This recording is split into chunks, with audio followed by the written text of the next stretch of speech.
আসসালামু আলাইকুম। আশা করি তোমরা সকলেই আল্লাহর দোয়ায় খুবই ভালো আছো। আমি বেশ কিছুদিন হয়ে গেল তোমাদের বাংলা ক্লাস নিতে পারিনি। যাই হোক, তোমরা কিছু মনে করো না, আমারই অসুবিধা ছিল, আর অসুবিধা থাকার জন্যে আমি ক্লাস নিতে পারিনি।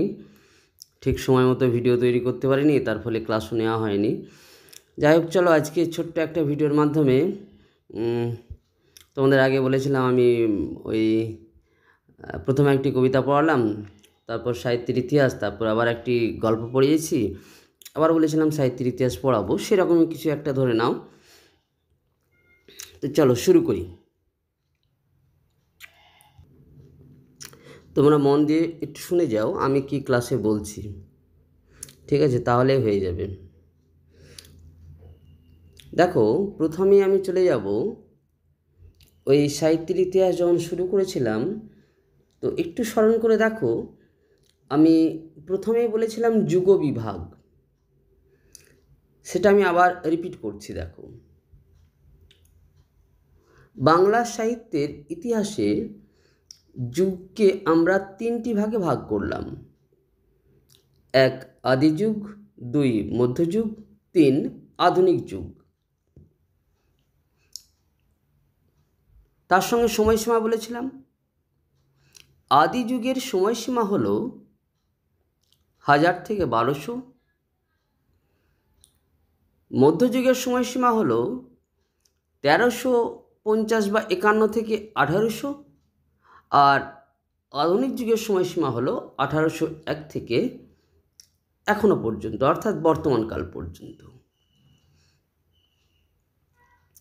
তো আদি যুগের সময়সীমা বলেছি 1000 থেকে 1200, তারপরে যে এই যে 150 বছর, 1201 থেকে 1350, এই যে 150 বছর, সেটাও তোমাদের জানিয়েছি। এই 150 বছরে আমরা বাংলা সাহিত্যে কোনো সাহিত্যিক নিদর্শন পাইনি, তাই এই 150 বছরকে আমরা বাংলা সাহিত্যে অন্ধকারময় যুগ বলছি। এই 150 বছরে কি হলো, তুর্কি আক্রমণ হয়েছিল, কে এসেছিল, কীভাবে আক্রমণ হয়েছিল, সেগুলো বর্ণনা করেছি, বলেছি। তারপর আমাদের মধ্যযুগ শুরু হচ্ছে 1351 থেকে 1800। আমি দেখবে পরবর্তী ভিডিও যখন করব বা এরপরে তোমাদের আমি একটি ছক দিয়ে দেব, যে ছকের মধ্যে তোমরা পাবে যে কোন যুগে কোন গ্রন্থ, কোন কাব্য আসছে, কে লিখছেন, কার পর কোনটা তোমাদের পড়তে হবে, সাহিত্যের ইতিহাস টোটাল সিলেবাসটা আমি দিয়ে দেবো। তাহলে তোমাদের বুঝতে আরও সুবিধা হবে, পড়ার ইচ্ছাও জাগবে আরও বেশি। তো যাই হোক, মধ্যযুগের সময়সীমা আমি বললাম 1351 থেকে 1800। এই মধ্যযুগকে আমরা তিনটি ভাগে ভাগ করলাম। একটা হচ্ছে প্রাক চৈতন্য যুগ, 2 চৈতন্য যুগ, 3 চৈতন্য পরবর্তী যুগ। আবার বলছি, দেখো, মধ্যযুগকে আমরা তিনটি ভাগে ভাগ করলাম। এক হলো প্রথম যেটা, সেটা হচ্ছে প্রাক চৈতন্য, অর্থাৎ চৈতন্য পূর্ববর্তী যুগ, যার সময়সীমা 1350 থেকে 1500, যে সময়টাকে আমরা বলবো পঞ্চদশ শতক। তারপরে আসছে চৈতন্য যুগ, যার সময়সীমা 1500 থেকে 1600, যাকে আমরা বলবো ষোড়শ শতক। আর তারপরে যেটা আসছে তার নাম হলো চৈতন্য পরবর্তী যুগ বা চৈতন্য উত্তর যুগ, যার সময়সীমা 1600 থেকে 1800। এখানে আমরা দুটো ভাগ পাচ্ছি, দুটো সময় পাচ্ছি। এক হচ্ছে পঞ্চদশ শতক, আর একটি ভাগ পেলাম অষ্টাদশ শতক।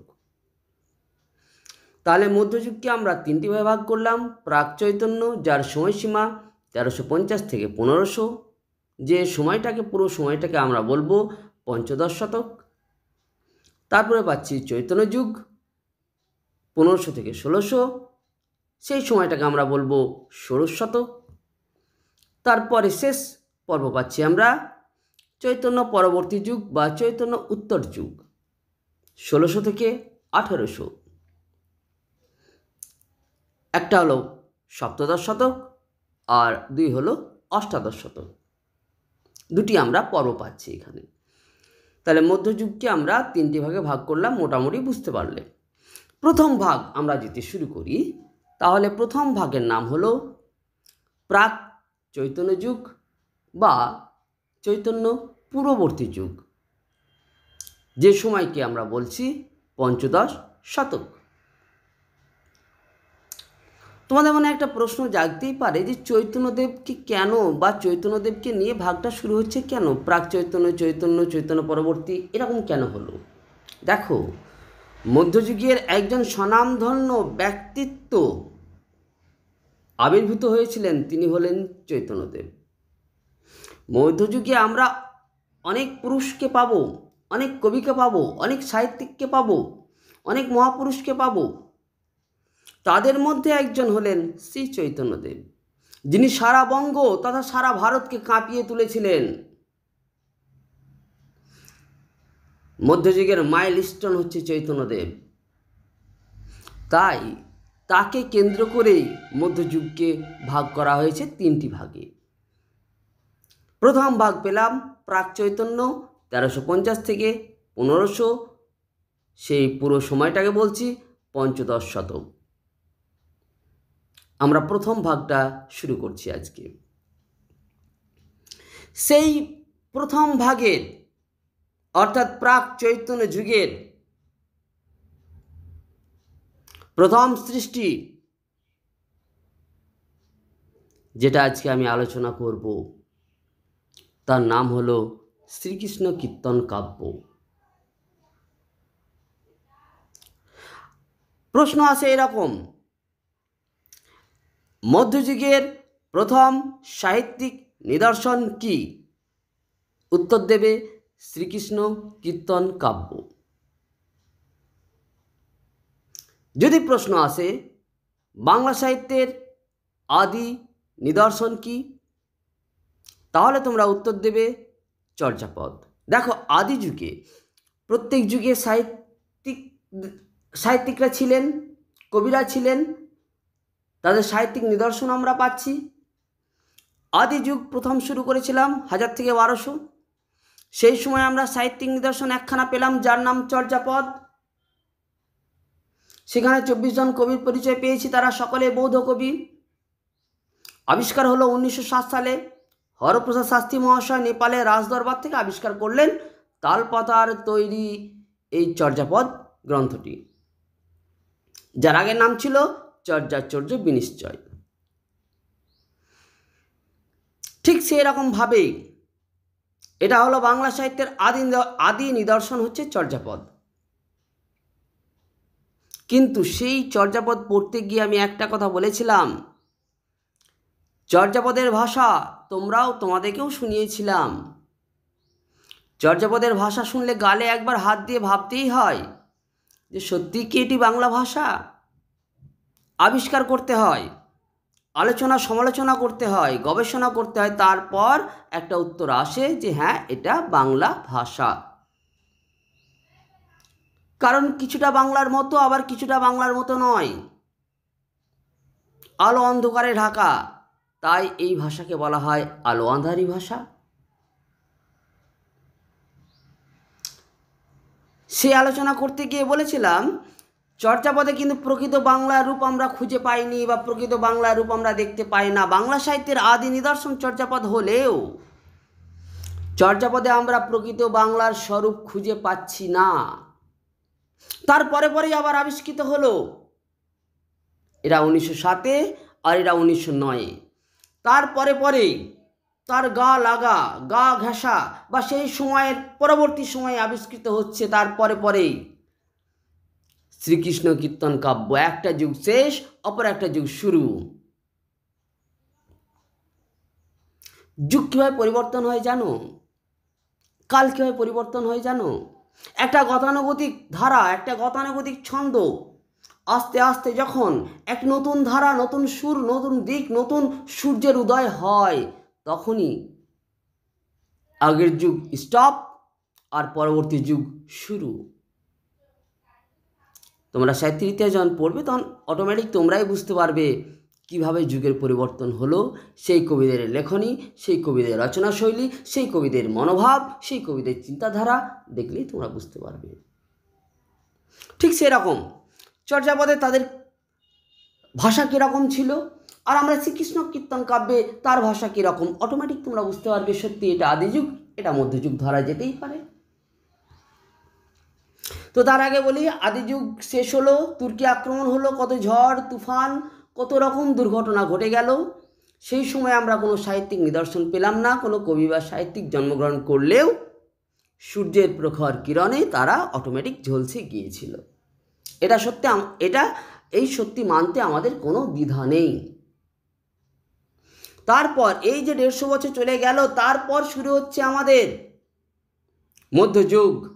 1351 থেকে শুরু একদম 1800 পর্যন্ত, এই পুরো টোটাল সময়টাকে আমরা বলছি মধ্যযুগ। মধ্যযুগের প্রথম ভাগ প্রাক চৈতন্য যুগ, 1351 বা 1350 থেকে তোমার 1500, যে সময়টাকে আমরা বলছি পঞ্চদশ শতক।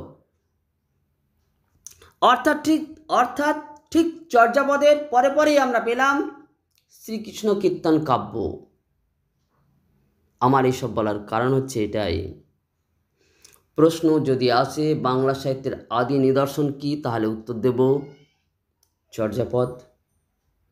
আবার যদি আসে মধ্যযুগের আদি নিদর্শন কি, তাহলে উত্তর দেব শ্রীকৃষ্ণ কীর্তন কাব্য।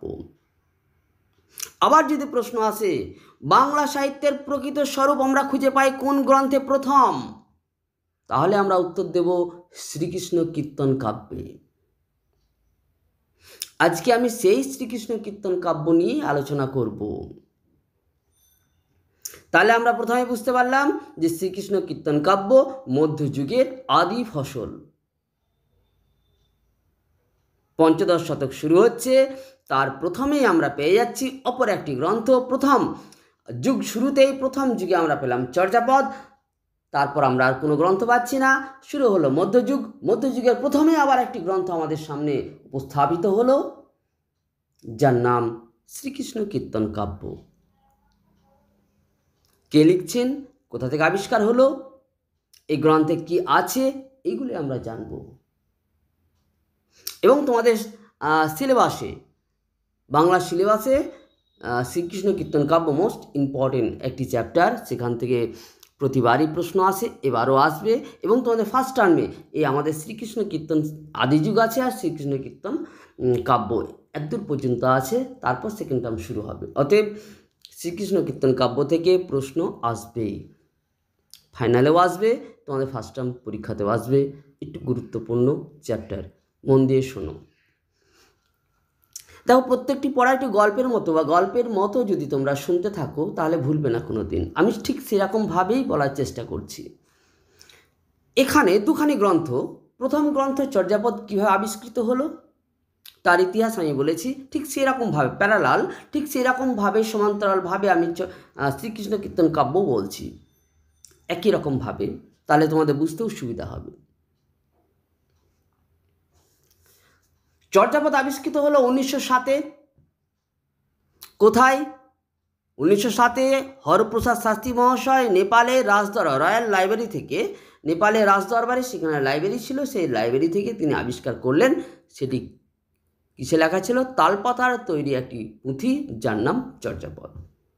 তার প্রথম নাম ছিল চর্যাচর্য বিনিশ্চয়।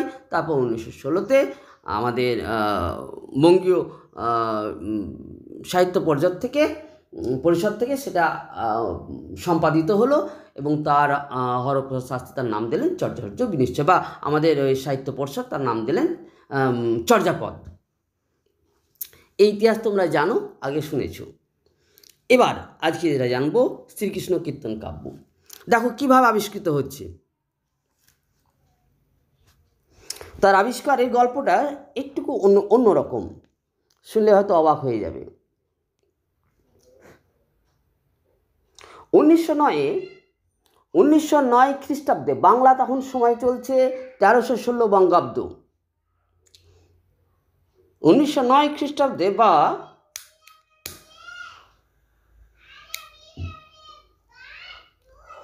1316 বঙ্গাব্দে বাঁকুড়া জেলার মন দিয়ে শোনো, আবার বলি সময়সীমা 1909 খ্রিস্টাব্দে, সময়টা ঠিক 1909, বাংলা 1316 বঙ্গাব্দে বাঁকুড়া জেলার বন বিষ্ণুপুরের নিকটবর্তী কাঁকিল্লা গ্রাম, বাঁকুড়া জেলার বন বিষ্ণুপুর বলে একটি জায়গা আছে, তার কাছাকাছি একটি গ্রাম যার নাম কাঁকিল্লা। সেই কাঁকিল্লা গ্রামের শ্রীনিবাস আচার্যের কন্যার বংশধর দেবেন্দ্রনাথ মুখোপাধ্যায়ের গোয়াল ঘরের মাচার উপর একটি ধামা ছিল।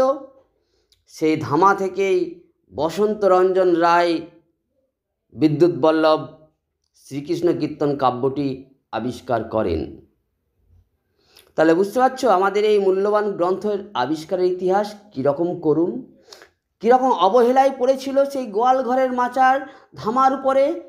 তাহলে আমরা অনায়াসে ধরে নিতে পারি এই রকম আরও অনেক গুরুত্বপূর্ণ গ্রন্থ, আরও অনেক গুরুত্বপূর্ণ কাব্য হেলায় হারিয়ে গিয়েছে। এই অবহেলায় হারিয়ে গেছে, আমরা খুঁজে পাইনি, মানতে আমাদের কোনো বাধা নেই। আবিষ্কার আবার বলছি, মন দিয়ে শোনো, 1909 খ্রিস্টাব্দে, বাংলা 1316 বঙ্গাব্দে বাঁকুড়া জেলার বন বিষ্ণুপুরের নিকটবর্তী কাঁকিল্লা গ্রামের শ্রীনিবাস আচার্যের কন্যার বংশধর দেবেন্দ্রনাথ মুখোপাধ্যায়ের গোয়াল ঘরের মাচার উপরে ধামার মধ্য থেকে বসন্ত রঞ্জন রায় বিদ্যুৎ বল্লভ শ্রীকৃষ্ণ কীর্তন কাব্যটি আবিষ্কার করেন।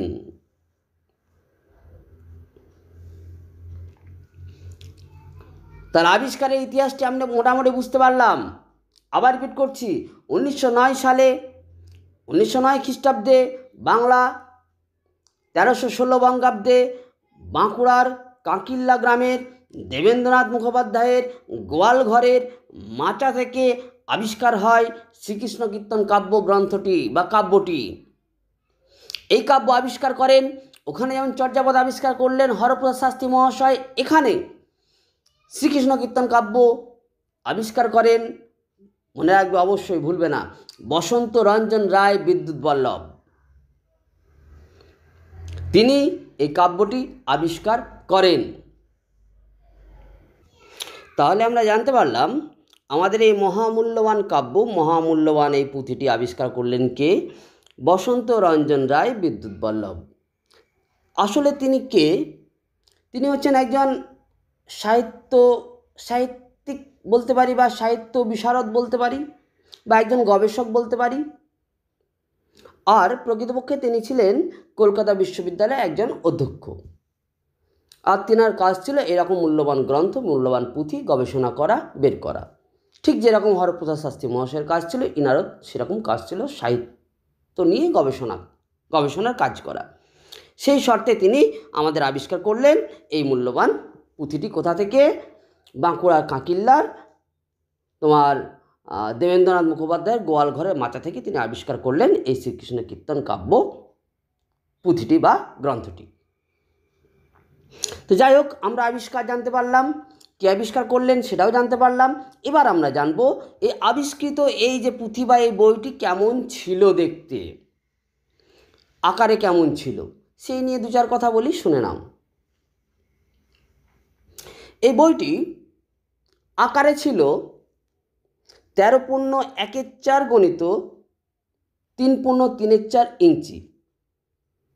তোমরা ইঞ্চিতে ফেলে যদি মেপে নাও তাহলে তার আকার যেরকম হবে তার সাইজটা, বইয়ের সাইজটা সেরকম ছিল। আবার বলি, 13.1/4 ইন্টু 3.3/4 ইঞ্চি। চর্যাপদ যেমন আমরা পেয়েছিলাম তালপাতার তৈরি একটি বই, ঠিক সেরকম আমাদের এই শ্রীকৃষ্ণ কীর্তন কাব্য বইটি লেখা হয়েছিল তুলট কাগজে। তাহলে যুগের পরিবর্তন অটোমেটিক তোমরা বুঝতে পারছো, একটা যুগ থেকে আর একটা যুগ কীভাবে উন্নত থেকে উন্নততর হচ্ছে। ওটা তালপাতায় তৈরি পুঁথি ছিল, আর এই বইটি ছিল তুলট কাগজে লেখা। তুলট কাগজে লেখা ছিল আমাদের এই পুঁথিটি, দুই দিকেই লেখা ছিল, কাগজের এদিক ওদিক দুই দিকেই লেখা ছিল। বইটি ছিল দুটি ভাঁজ দেওয়া একটি বই, আর মাঝখানে ফুটো ছিল, যে ফুটো দিয়ে এই বইটিকে সহজে বেঁধে রাখা যেত। তাহলে বললাম বইটির আকার ছিল 13.1/4 × 3.3/4 ইঞ্চি। এই বইটি বা পুঁথিটি তুলট কাগজে লেখা ছিল, দুই দিকে দুই পৃষ্ঠাতেই লেখা ছিল, আর বইটি দুটো ভাঁজ দেওয়া বই ছিল, আর বইয়ের মাঝখানে একটি ফুটো ছিল, যেই ফুটো দিয়ে দড়ি দিয়ে বইটিকে বেঁধে রাখা যেত অতি সহজেই। বইয়ের প্রথম দিকের দুটি পাতা এবং শেষের দিকের একটি পাতা পাওয়া যায়নি। প্রথম দিকের পৃষ্ঠা না থাকার ফলে লেখক পরিচিতি এবং সূচিপত্র আমরা পাইনি, আর শেষের দিকের একটি পাতা না পাওয়ার ফলে শেষ যে খণ্ড, সেই খণ্ডটাও আমরা ঠিকঠাকভাবে পাইনি। তবে এই বই থেকে একটি চিরকুট পাওয়া গিয়েছিল। সেই চিরকুট থেকে আমরা জানতে পারি এই বইটির প্রকৃত নাম শ্রীকৃষ্ণ সন্দর্ভ। মনে রাখবে, বইয়ের ভিতর থেকে একটি চিরকুট পাওয়া গিয়েছিল।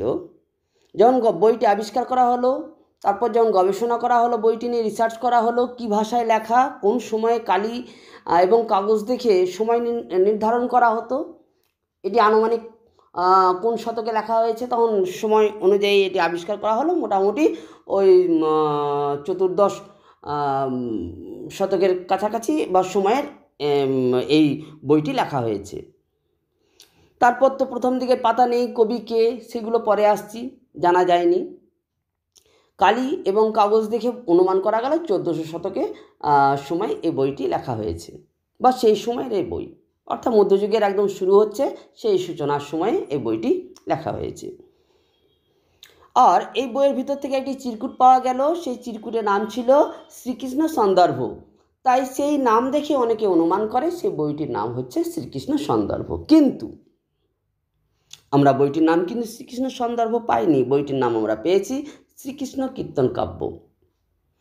তাহলে বইটির আদি নাম যদি আমরা কল্পনা করি বা ধরে নিই, এর আদি নাম হচ্ছে শ্রীকৃষ্ণ সন্দর্ভ। আমরা কোথা থেকে পেলাম? বইয়ের ভিতর থেকে একটি চিরকুট পেয়েছিলাম, সেই চিরকুট থেকে এই গ্রন্থের নাম পেলাম শ্রীকৃষ্ণ সন্দর্ভ। বই তো আবিষ্কার হলো, 1316 বঙ্গাব্দে আবিষ্কার করলেন। তারপর 1318-তে এই বসন্ত রঞ্জন রায় বিদ্যুৎ বল্লভ তিনি কি করলেন?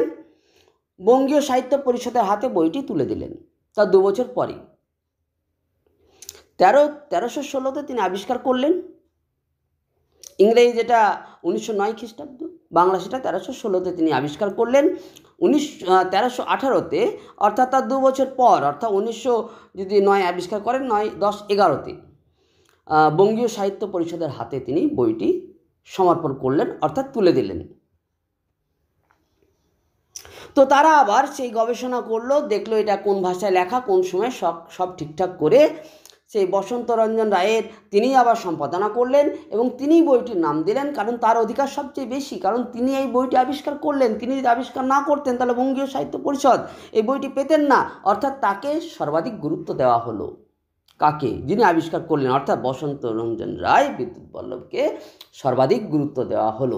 তিনি সম্পাদনা করলেন, তারই সম্পাদনায়, তারই দেওয়া নাম সেই বইটি প্রকাশ পেল। কততে? 1916-তে, অর্থাৎ বাংলা 1323 বঙ্গাব্দে, ইংরেজি 1916 খ্রিস্টাব্দে, অর্থাৎ বাংলা 1323 বঙ্গাব্দে বঙ্গীয় সাহিত্য পরিষদ থেকে এটি প্রকাশ পেল। তার নাম হলো কি? শ্রীকৃষ্ণ কীর্তন কাব্য। তাহলে আবার বলে রিপিট করছি, দেখো, 1909 অর্থাৎ বাংলা 1316-তে বাঁকুড়া জেলার বনবিষ্ণুপুরের নিকটবর্তী কাঁকিল্লা গ্রামের শ্রীনিবাস আচার্যের কন্যার বংশধর দেবেন্দ্রনাথ মুখোপাধ্যায়ের গোয়াল ঘরের মাচা থেকে বসন্ত রঞ্জন রায় বিদ্যুৎ বল্লভ শ্রীকৃষ্ণ কীর্তন কাব্য আবিষ্কার করেন। কাব্যটি কেমন ছিল দেখতে সেটা বললাম, কোন পাতায় লেখা ছিল সেটাও বললাম, আকার কেমন ছিল সে সম্পর্কে হালকা ধারণা হয়তো তোমাদের এসছে। তার 2 বছর পর অর্থাৎ আবিষ্কার করার 2 বছর পর অর্থাৎ 1318-তে তিনি বঙ্গীয় সাহিত্য পরিষদের হাতে বইটি তুলে দিলেন। তারপর তিনি আবার এই বইটি সম্পাদনা করলেন, তিনি নাম দিলেন শ্রীকৃষ্ণ কীর্তন কাব্য। 1316 অর্থাৎ বাংলা 1323 বঙ্গাব্দে বঙ্গীয় সাহিত্য পরিষদ থেকে এই বইটি প্রকাশ পেল শ্রীকৃষ্ণ কীর্তন নাম নিয়ে। কিন্তু এই গ্রন্থের ভিতরে, এই কাব্যটির ভিতরে একটি চিরকুট পাওয়া গিয়েছিল, যে চিরকুটে লেখা ছিল শ্রীকৃষ্ণ সন্দর্ভ। কিন্তু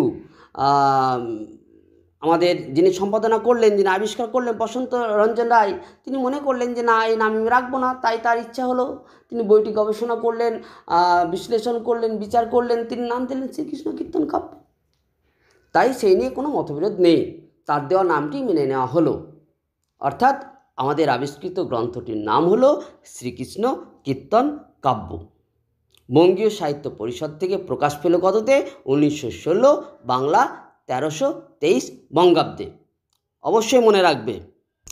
এবার আমরা তো আবিষ্কার জানলাম, কীভাবে প্রকাশ পেল সেটাও জানলাম, আবিষ্কারের সময়সীমা, প্রকাশকালের সময়সীমা, বইটি দেখতে কেমন, ইত্যাদি ইত্যাদি মোটামুটি একটি প্রাথমিক ধারণা জন্মালো। কোথা থেকে আবিষ্কার হলো, কার বাড়ি থেকে কিভাবে পড়েছিল, এগুলো মোটামুটি জানলাম। এবার আমরা জানব বইটি কে বা কাব্যটি কে লিখেছেন বা কে লিখেছিলেন। তোমরা হয়তো নাম শুনে থাকবে বা নাম হয়তো শুনেইছ, চণ্ডীদাসের নাম। তো আমাদের এই আলোচ্য কাব্যটি শ্রীকৃষ্ণ কীর্তন কাব্য লিখেছেন বড়ু চণ্ডীদাস। তার আগে প্রথমে বলে ফেলি, বাংলা সাহিত্যের চণ্ডীদাস সমস্যা নিয়ে একটি চ্যাপ্টার থেকেই যাচ্ছে। পরবর্তী ভিডিও যখন আমি তৈরি করব তখন প্রথমে এই চণ্ডীদাস সমস্যা নিয়ে একটি আলোচনা রাখব। কেন? মনে প্রশ্ন জাগতেই পারে, কেন? কারণ বাংলা সাহিত্যে আমরা চণ্ডীদাস নাম নিয়ে মোটামুটি 3-4 জন কবির নাম পাচ্ছি, একই রকম নাম। এখানে চণ্ডীদাস, বড়ু চণ্ডীদাস, অনন্ত চণ্ডীদাস, এরকম 3-4 জন চণ্ডীদাসের নাম আমরা পেয়েই যাচ্ছি মধ্যযুগে। তাই চণ্ডীদাস সমস্যা থেকেই যাচ্ছে। সে সমস্যার সমাধান পরবর্তী ক্লাসে ভিডিওতে করার চেষ্টা করব। তোমরা এখন এটাই মনে রাখো, আমাদের আবিষ্কৃত সেই গোয়াল ঘরের মাচা থেকে আবিষ্কৃত কাব্যটির প্রণেতা বা রচয়িতা হলেন বড়ু চণ্ডীদাস। দেখো, আমি বললাম যে বইটির প্রথম এবং দ্বিতীয় পৃষ্ঠা না পাওয়ার জন্য প্রত্যেকটি বইয়ের প্রথমেই ভূমিকা আর লেখক পরিচয়, সূচিপত্র এই সমস্ত থাকে, সেইগুলো আমরা কিন্তু এখানে পাইনি। না পাওয়ার ফলে আমাদের খুঁজতে একটু অসুবিধা হয়েছিল, তাই নামটিও দেরিতে বললাম। এই কাব্যটি লিখেছেন বড়ু চণ্ডীদাস। এবার তিনি জন্মগ্রহণ করেছেন কোথায়? তিনি তার কাব্যে তার পরিচয় ঠিক সঠিক সেরকমভাবে দেননি। তিনি তার কাব্যের পরিচয় সেরকম, লেখক পরিচয় হিসাবে সেরকম কিছু আমরা জানতে পারছি না। তিনি প্রকৃতপক্ষে কোথায় জন্মগ্রহণ করেছিলেন সে নিয়ে একটি মতবিরোধ আছে। কেউ বলেন বাঁকুড়ার ছাতনায়, আবার বা কেউ বলেন বীরভূমের নানুরে। দু জায়গাতেই কিন্তু তোমরা যদি যাও তাহলে চণ্ডীদাস নিয়ে তাদের বহু কিছু দেখতে পাবে। বীরভূমের ছাতনায় যদি যাও সেখানেও এক চণ্ডীদাস, আর বীরভূমের বাঁকুড়ার ছাতনায় যদি যাও সেখানে চণ্ডীদাস দেখতে পাবে, আর বীরভূমের নানুর যদি যাও সেখানেও তোমরা চণ্ডীদাস দেখতে পাবে। অর্থাৎ চণ্ডীদাস সমস্যা একটা থেকেই যাচ্ছে।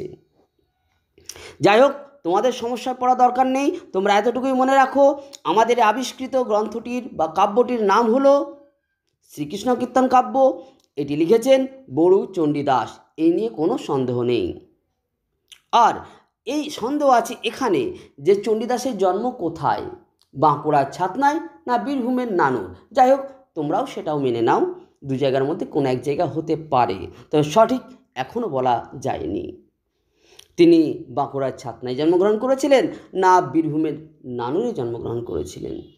তবে এটা সত্যি, একটা লাইন বলবো, তোমরা সবাই শুনেছ, শুনো মানুষ ভাই, সবার উপরে মানুষ্যত্ব তাহার উপরে নাই। এই মহামূল্যবান একটি বাণী, মানবতার বাণী লিখেছিলেন আমাদের এই বড়ু চণ্ডীদাস, অর্থাৎ চণ্ডীদাস। বড়ু কেন বলা হচ্ছে যেন বারবার? প্রকৃত নাম হচ্ছে চণ্ডীদাস। বড়ু হচ্ছে তার পদবি বা টাইটেল।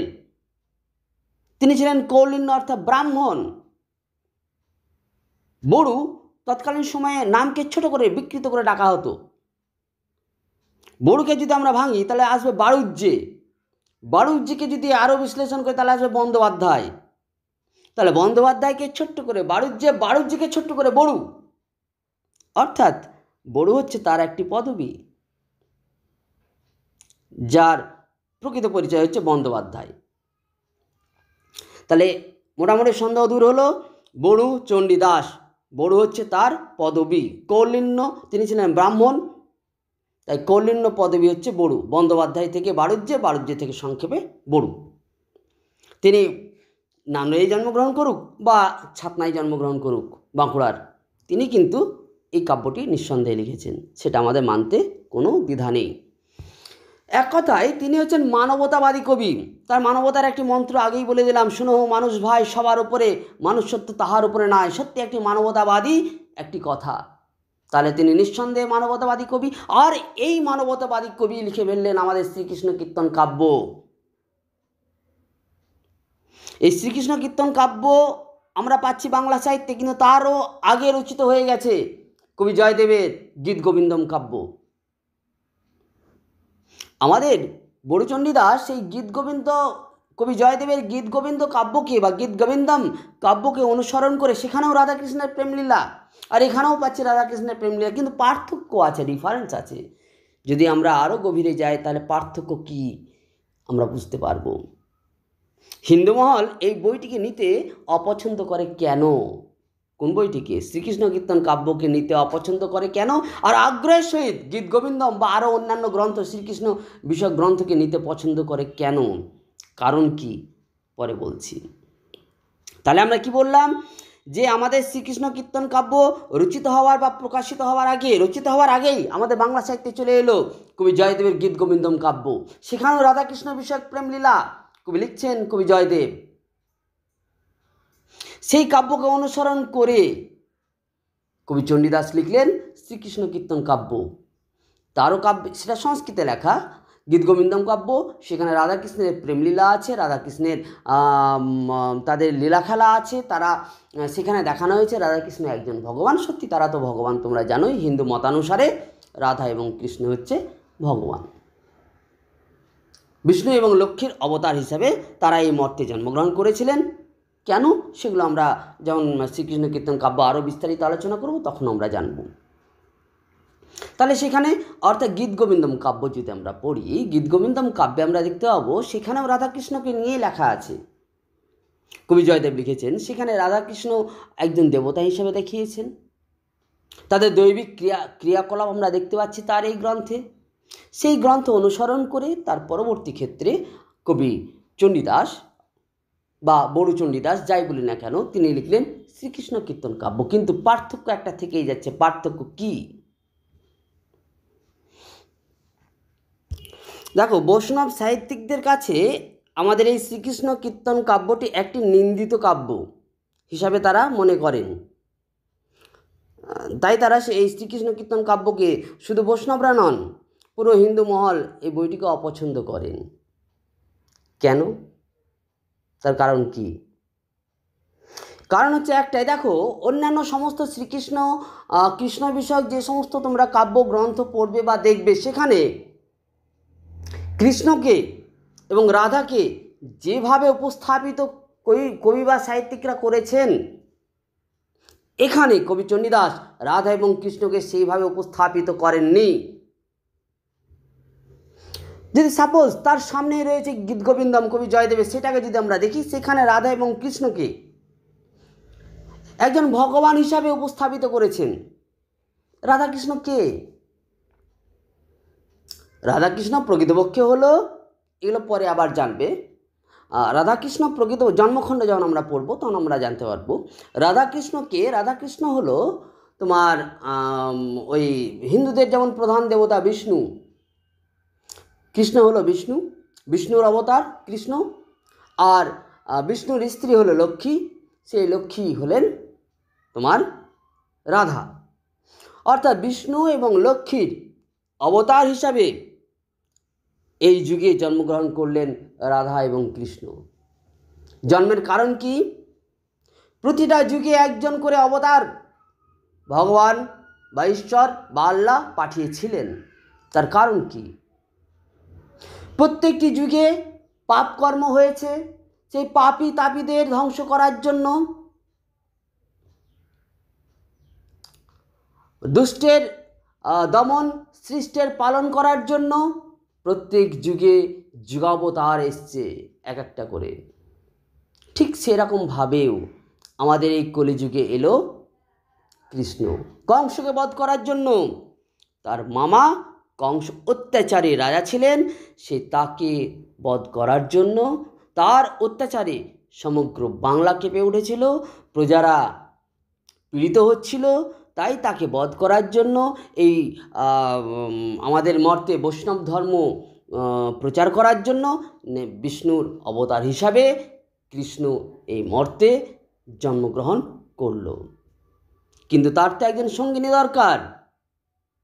তারই স্ত্রী লক্ষ্মী, তিনি রাধা রূপে এই মর্তে জন্মগ্রহণ করলেন। তাই আমরা একটা শব্দ বারবার বলছি, রাধা কৃষ্ণ রাধা কৃষ্ণ রাধা কৃষ্ণ। তারা এলো কিভাবে আমরা জানলাম। তাহলে এতক্ষণে আমরা বুঝতে পারছি, বুঝতে আমাদের কোনো অসুবিধা নেই যে রাধা এবং কৃষ্ণ হলো বিষ্ণু এবং লক্ষ্মী, তাদেরই অবতার, অর্থাৎ তারা নিঃসন্দেহে ভগবান। তাহলে ভগবানের আচরণ দৈবিক হতে পারে, সেটাও কোনো বাধা নেই। অন্যান্য সমস্ত কাব্য আমরা দেখব, সেখানে কিন্তু রাধা এবং কৃষ্ণকে একজন দেব দেবী হিসাবে উপস্থাপিত করেছেন কবি বা সাহিত্যিকরা। তাদের হৃদয়ে, তাদের দেহের ভিতরে সেই দৈবিক ক্ষমতাও উপস্থাপন করেছেন। তারা দৈবিক ক্ষমতা দেখিয়েছে মানুষদের। কিন্তু এই শ্রীকৃষ্ণ কীর্তন কাব্যে বড়চণ্ডীদাস সেরকম কোনো কিছু দেখাননি তাদের মধ্যে।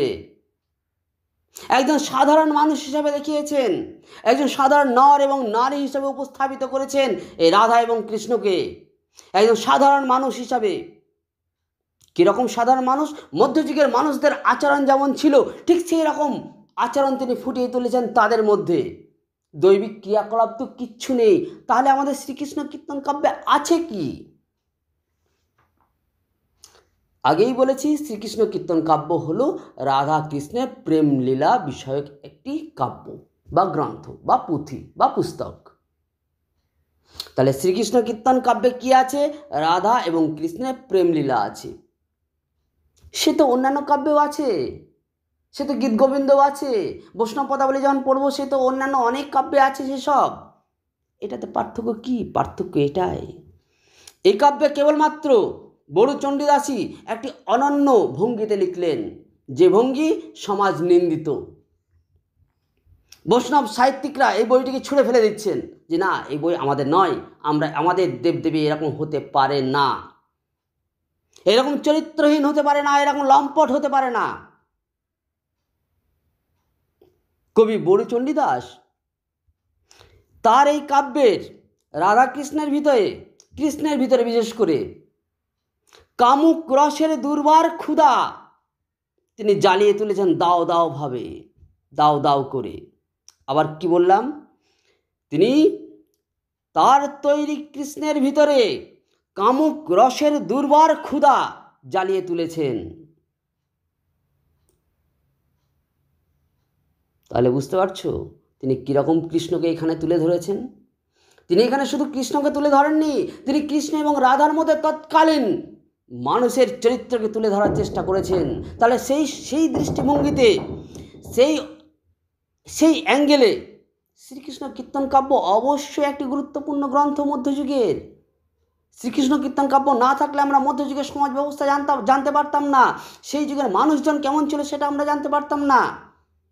সমাজের মধ্যযুগের সামাজিক দর্পণ বলতে পারবো আমরা এই শ্রীকৃষ্ণ কীর্তন কাব্যকে।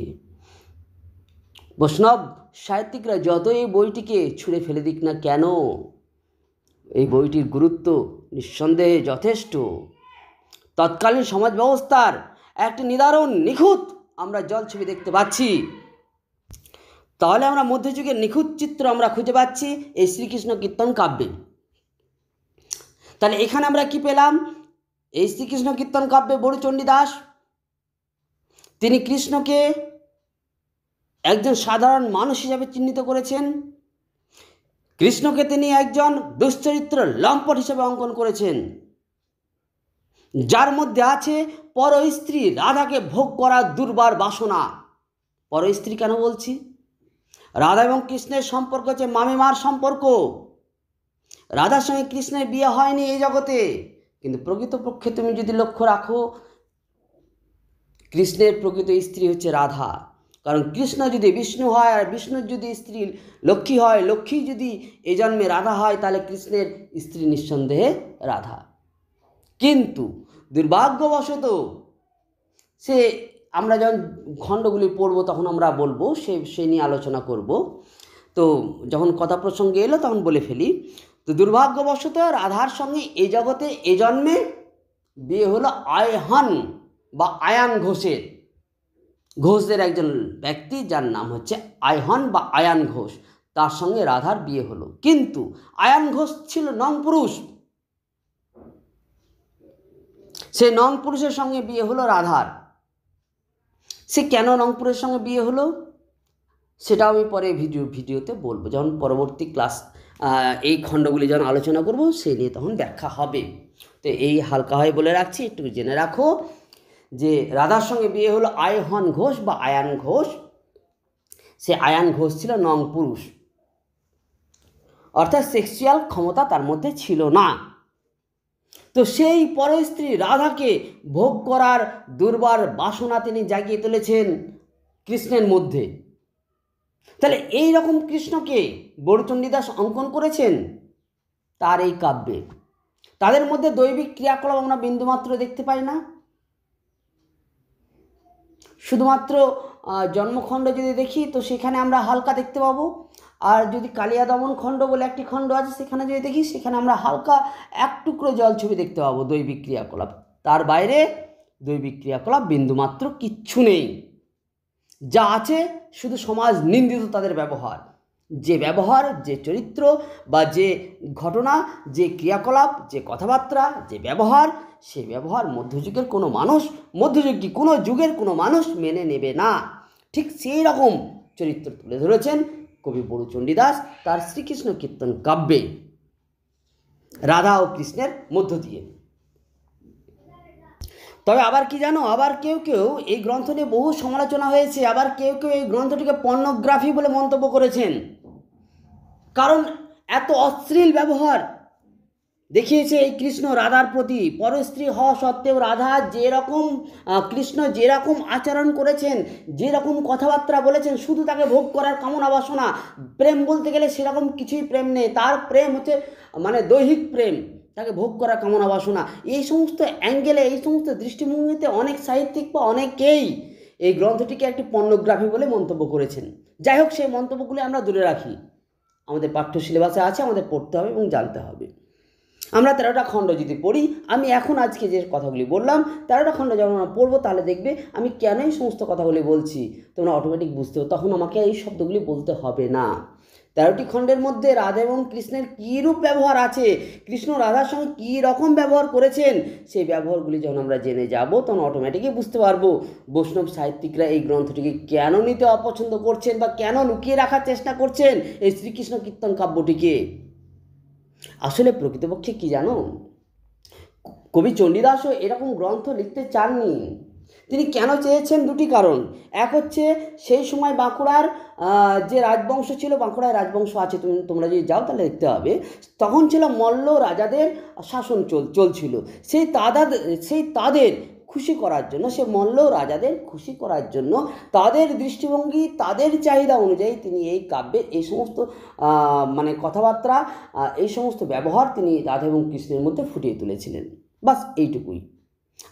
আর তিনি কী চেষ্টা করেছেন, তাদের চরিত্রের মধ্য দিয়ে তৎকালীন সমাজ ব্যবস্থাকে ফুটিয়ে তোলার চেষ্টা করেছেন। এই রকমভাবে ফুটিয়ে তুলতেই আজকে আমাদের এই শ্রীকৃষ্ণ কীর্তন কাব্য এরকম হয়ে গেছে। তো যাই হোক, সমালোচনা আমরা বাদ দিই, তাহলে আমরা জানি শ্রীকৃষ্ণ কীর্তন কাব্যে কী আছে। এতে আছে রাধা ও কৃষ্ণের প্রেমলীলা, কিন্তু সেই প্রেমলীলা কীরকম, যে প্রেমলীলা সমাজ নিন্দিত, সমাজ কোনোদিন মেনে নেবে না।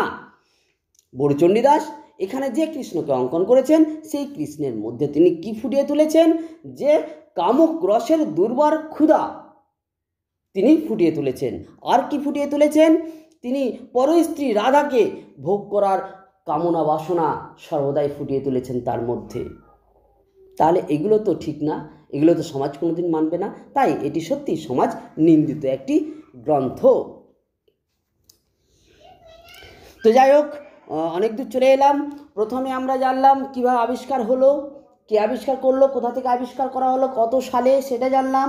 তারপর কত সালে কার সম্পাদনায় কোথা থেকে সেটি আবার পুস্তক আকারে রূপ পেল, তার আগের নাম কি ছিল, এখন কি নাম হলো, সেই নাম কে দিল, আর এর মধ্যে কি আছে, এটি কেন নিন্দিত, এই মোটামুটি তোমাদের আমি বুঝাতে পারলাম। এবার যেটা বলবো, তাহলে আমি কি বললাম, এতে কি আছে, এতে আছে রাধা ও কৃষ্ণের প্রেম লীলা। আর এটি লিখেছেন কে, বড়চণ্ডী দাস। এই কবি সম্পর্কেও হালকা পরিচয় দিলাম। আর এই কাব্যে আছে মোট 13টি খণ্ড। আমাদের পড়তে হবে কি, আমরা মোটামুটি অনেকটাই পড়ে ফেললাম। এবার আমাদের যেটা পড়তে হবে, এই কাব্যে আছে মোট 13টি খণ্ড। তোমাদের প্রশ্ন কীরকম আসে আমি বলে দিই। তোমাদের প্রশ্ন আসবে যে শ্রীকৃষ্ণ কীর্তন কাব্যগ্রন্থটি কে, কবে, কোথা থেকে আবিষ্কার করেছিলেন, গ্রন্থটির খণ্ডগুলির নাম লেখো, বা এই গ্রন্থের পরিচয় দাও, এরকম প্রশ্ন আসতে পারে। বা আবার প্রশ্ন আসতে পারে শ্রীকৃষ্ণ কীর্তনের কাব্যের কয়টি খণ্ড ও কী কী, কাব্যটির সাহিত্যিক মূল্য আলোচনা করো, এই প্রশ্ন আসতে পারে। বা আবার প্রশ্ন আসতে পারে যে আদি মধ্য যুগের প্রাথমিক নিদর্শন শ্রীকৃষ্ণ কীর্তন কাব্যটির সংক্ষিপ্ত পরিচয় দাও, এরকম প্রশ্ন আসতে পারে। অর্থাৎ আমি যেরকমভাবে পড়াচ্ছি বা তোমরা যেরকমভাবে বুঝছো, যদি মনে রাখো যে অ্যাঙ্গেলেই প্রশ্ন আসুক না কেন লিখতে পারবে। এবার আমরা জেনে যাব সেই 13টি খণ্ডের নাম। যদি বলে শ্রীকৃষ্ণ কীর্তন কাব্যের পরিচয় দাও, তাহলে আমাদের এই 13টি খণ্ড সম্পর্কে হালকা হালকা প্রথমে লিখতে হবে। শ্রীকৃষ্ণ কীর্তন কাব্যে আছে মোট 13টি খণ্ড, সেইগুলির নামগুলি পরপর বলতে হবে। তারপর বলতে হবে সেখান থেকে 2-4টি খণ্ড সংক্ষেপে তোমাদের বলে দিতে হবে, তাহলে মোটামুটি উত্তরটা লেখা হবে। আর অবশ্যই মনে রাখতে হবে কবে, কোথা থেকে আবিষ্কৃত হলো, কে আবিষ্কার করলেন, এবং কোথা থেকে সম্পাদিত হলো, প্রকাশ পেল কত সালে, এগুলো অবশ্যই যেন মনে থাকে। এবার শুনে নাও 13টি খণ্ডের নাম। তাহলে শ্রীকৃষ্ণ কীর্তন কাব্যে আছে মোট 13টি খণ্ড। খণ্ডগুলির নাম পরপর বলে যাচ্ছি, শুনে নাও, মনে রাখবে অবশ্যই, প্রশ্নে এবার কিন্তু পরীক্ষা আসবেই।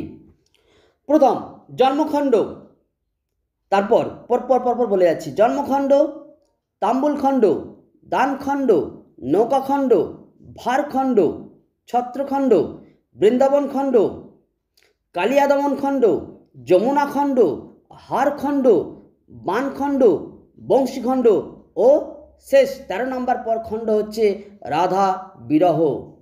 কিন্তু অবশ্যই অবশ্যই অবশ্যই মনে রাখবে রাধা বিরহতে কোনো খণ্ড নেই বা খণ্ড বলে কোনো উল্লেখ নেই।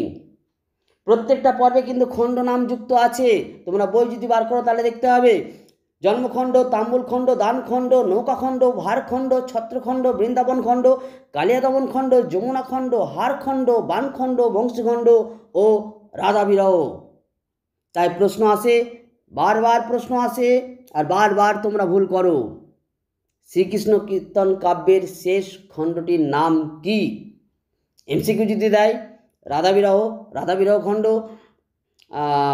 বা রাধা বিরহ পর্ব, কোনোটি নয়, তোমরা রাধা বিরহ খণ্ড করে দিয়ে চলে আসো। কিন্তু অবশ্যই মনে রাখবে রাধা বিরহতে কোনো খণ্ড নাম উল্লেখ নেই, শুধুমাত্র রাধা বিরহ আছে, এটা যেন কখনো ভুল না হয়।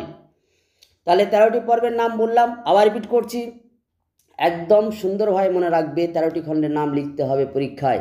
জন্মখণ্ড, তাম্বুলখণ্ড, দানখণ্ড, নৌকাখণ্ড, ভারখণ্ড, ছত্রখণ্ড, বৃন্দাবনখণ্ড, কালিয়াদমনখণ্ড, যমুনাখণ্ড, হারখণ্ড, বানখণ্ড, বংশীখণ্ড ও রাধা বিরহ।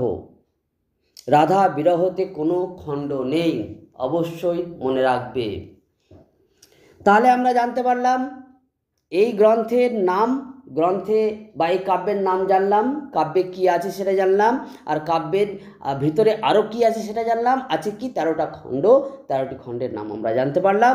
আমরা পরবর্তী ভিডিও যখন তৈরি করব তখন 13টি খণ্ড সম্পর্কে বিস্তারিত আলোচনা করব। তাহলে আলোচনা করলে আমরা বুঝতে পারবো এই শ্রীকৃষ্ণ কীর্তন কাব্যে রাধা এবং কৃষ্ণকে বড় চণ্ডীদাস কীরকমভাবে উপস্থাপিত করেছেন লৌকিক সমাজে।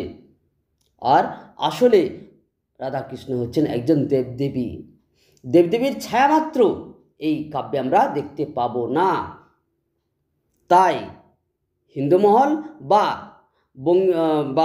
বৈষ্ণব সাহিত্যিকরা এই গ্রন্থটিকে নিতে অস্বীকার করেন বা এই গ্রন্থ নিয়ে তাদের অজস্র নিন্দা আছে।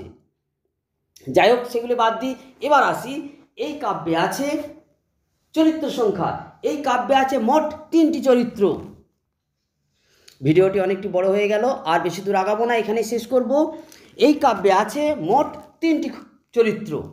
1 কৃষ্ণ, 2 রাধা, 3 বড়াই। অবশ্য মনে রাখবে, প্রশ্ন আসে শ্রীকৃষ্ণ কীর্তন কাব্যের চরিত্র সংখ্যা কটি? শ্রীকৃষ্ণ কীর্তন কাব্যে আছে মোট 3টি চরিত্র। 1 কৃষ্ণ, 2 রাধা, 3 বড়াই। এই 3জন চরিত্র আছে এই কাব্যে। তাহলে রাধা এবং কৃষ্ণ তো জানলাম। রাধা জন্ম কিভাবে, আমরা যখন জন্মখণ্ড পড়ব তখন আমরা এই নিয়ে আলোচনা করব রাধার জন্ম কিভাবে হলো। আর প্রকৃতপক্ষে রাধা এবং কৃষ্ণের এই, বিশেষ করে কৃষ্ণের প্রধান চরিত্র হচ্ছে কৃষ্ণ। কৃষ্ণের জন্ম এই মর্তে কেন হয়েছিল? এই যে তোমার এই কলির পাপকে ধ্বংস করার জন্য, কলিযুগের পাপকে ধ্বংস করার জন্য, অর্থাৎ তার মামা কংসকে বধ করার জন্য তার এই মর্তে জন্ম হয়েছিল। তার জন্ম নিয়েও একটি জন্ম বৃত্তান্ত আছে। তার পিতামাতাকে কীভাবে, কী কষ্টের মাধ্যমে না কৃষ্ণকে জন্ম দিতে হয়েছিল, সেই নিয়েও জন্মখণ্ড যখন পড়বো সেই নিয়ে আমরা আলোচনা করব। আর তার সঙ্গী হিসেবে রাধাকেও এই পৃথিবীতে আনা হলো। একজন পুরুষের সঙ্গে নারীতে থাকতেই হবে, না হলে তার অগ্রগতি কিভাবে হবে? তো সেই জন্য রাধাকেও নিয়ে আসা হলো। তাই রাধা কৃষ্ণের মিলন হবে। আর সেই মিলনের তাদের মাধ্যম ছিল, অনুঘটকের কাজ করবে কে? বড়াই। আগে যেমন এখনকার প্রেমের মাধ্যম যেমন ফোন, মোবাইল ফোন এসছে, SMS, হোয়াটসঅ্যাপ, ফোন কলস, ইত্যাদি, অর্থাৎ বিভিন্ন মিডিয়া চলে এসছে। তখনকার সময় তো এইসব ছিল না। রাধার বিয়ে হয়ে গেছে আয়ন ঘোষের সঙ্গে বা আয়ন ঘোষ, অর্থাৎ রাধা হচ্ছে পরের স্ত্রী। বিয়ে হওয়ার পরও রাধা প্রেম করতে আছে কৃষ্ণের সঙ্গে। তো তাদের এই যে মিলন, আর তৎকালীন সমাজ ব্যবস্থা ছিল খুব মানে রক্ষণশীল সমাজ ব্যবস্থা। সেই সমাজের সমস্ত লোকের চোখে ফাঁকি দিয়ে তাদের এই যে মিলনের যে মাধ্যম, অনুঘটকের কাজ করত, তাদের এই মাধ্যম ছিল এই বুড়ি, যার নাম বড়াই। নামটাও মনে রাখবে, বড়াই বুড়ি। সেই অনুঘটকের কাজ করত, মানে এর কথা ওকে বলতো, ওর কথা তাকে বলতো। অর্থাৎ তাদের প্রেমের অনুঘটক ছিল এই বড়াই বুড়ি। এরকমভাবেই চলতে থাকলো আমাদের শ্রীকৃষ্ণ কীর্তন কাব্য। পরবর্তী ক্ষেত্রে, পরবর্তী ভিডিওতে আমরা জানতে পারবো তাদের জন্ম কিভাবে হলো। জন্মখণ্ডে জানবো। তাম্বুল খণ্ডে, তাম্বুল মানে হচ্ছে পান। জন্মখণ্ডে জন্ম হলো, রাধার জন্ম হলো, কৃষ্ণের জন্ম হলো। রাধার বিয়ে হয়ে গেল আয়ন ঘোষের সঙ্গে। আয়ন ঘোষ আবার নং পুরুষ, অর্থাৎ তাদের স্বামী স্ত্রীর যে দৈহিক ক্রিয়াকলাপ সেসব কোনো কিছু নেই। সেই দৃষ্টিভঙ্গিতে রাধা সত্যি অতৃপ্ত। তারপর কৃষ্ণ তাকে বারবার বিরক্ত করছে। কি নিয়ে? যেমন ধরো ভ্যালেন্টাইন্স ডে। ভ্যালেন্টাইন্স ডেতে কী করা যায়? একটা ছেলে বা মেয়েকে, বা মেয়ে ছেলেকে প্রপোজ দেয় কী নিয়ে? গ্রিটিংস কার্ড বা কোনো ক্যাডবেরি চকলেট বা ইত্যাদি ইত্যাদি, সাপোজ মেবি অনেক কিছু হতে পারে। ঠিক এখানে কৃষ্ণ কী করছে? কৃষ্ণ তাম্বুল দিচ্ছে রাধাকে। তাম্বুল শব্দের অর্থ হচ্ছে পান। হ্যাঁ, প্রেমের স্মারক চিহ্ন হিসাবে পান পাঠাচ্ছে। কার মাধ্যমে? বড়াইয়ের মাধ্যমে। কাকে? কৃষ্ণ রাধাকে পাঠাচ্ছে পান। তাই সে তাম্বুল খণ্ডে যখন আমরা পড়বো তখন সেখানে জানতে পারবো তাদের প্রেমের যে পূর্বরাগ, প্রথম শুরুয়াত, তার জন্মখণ্ডে তারা জন্ম হলো। তারপরে এই যে প্রেম শুরু হবে তাম্বুল খণ্ড থেকে, পান পাঠাচ্ছে বড়াইয়ের মাধ্যমে। যখন বড়াই রাধাকে সে পান দেখালো এবং জানতে পারলো সে পান দিয়েছে কে? কৃষ্ণ। তখন সে চুন এবং সুপারি পান সে ছুঁড়ে ফেলে দিল এবং বড়াইকে মারধর করতে শুরু করলো এবং তাকে এটাও বোঝালো যে সে পরস্ত্রী হওয়া পরও সে তাকে এরকমভাবে কুমন্ত্রণা দিচ্ছে, এটা কি তার ঠিক না। যাই হোক, পরবর্তী পর্বগুলো যখন আমরা শুনবো এবং পড়বো তখন আরও ভালো লাগবে, তাদের প্রকৃত পরিচয় আমরা জানতে পারবো। আজকে এই পর্যন্ত থাক। আর এখান থেকে আজকে যতটা পড়লাম সেখান থেকে কী এমসিকিউ বা এসিকিউ আসতে পারে সেগুলো আমি পরে দিয়ে দিচ্ছি, তোমরা একটা ভালো করে দেখো।